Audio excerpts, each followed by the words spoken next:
Devoted is creative novel written by Dean Koontz has some terrible, great, and monstrous components. The storyline will make you guessing on each page. This transhumanist plotline has a few interfacing storylines loaded up with clear characters you'll either cherish or despise. Lots of clashing intentions. The advanced technology and science fiction components are generally conceivable but disconcerting enough to make this a dramatic thriller.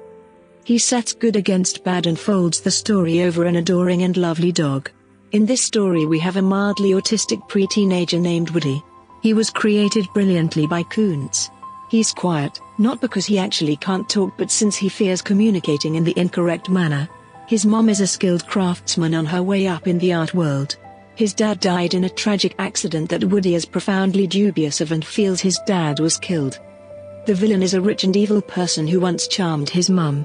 He committed a heinous crime that killed numerous people in a research center, and when the story opens he headed to Costa Rica to hang out and carry on with the luxurious way of life he thinks he merits. He is intent to have his old love interest, Woody's mum, go along with him. He is determined to get this going despite the fact that she has just negative recollections and sentiments towards him.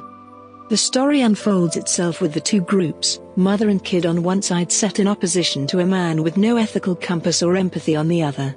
And afterward, obviously, enters the dog. What a dog it is. Koontz hits a grand slam with this book by doing what he specializes in: keeping the readers turning the pages. One of my issues with Devoted is the measure of characters that we are acquainted with. It's not generally what I had expected from Koontz. In spite of the fact that I get that Devoted is to a great extent a sci-fi novel and anything can pretty much occur inside its pages, yet some of it was very difficult for me to get my head around. My other issue was the character Lee Shackett. I think some of the scenes were both superfluous and undesirable from a reader's viewpoint. I appreciated the real plotline and the street that Koontz was endeavoring to go down with Shackett, yet I don't feel that the execution was nailed. Being in this individual head was amazingly terrible.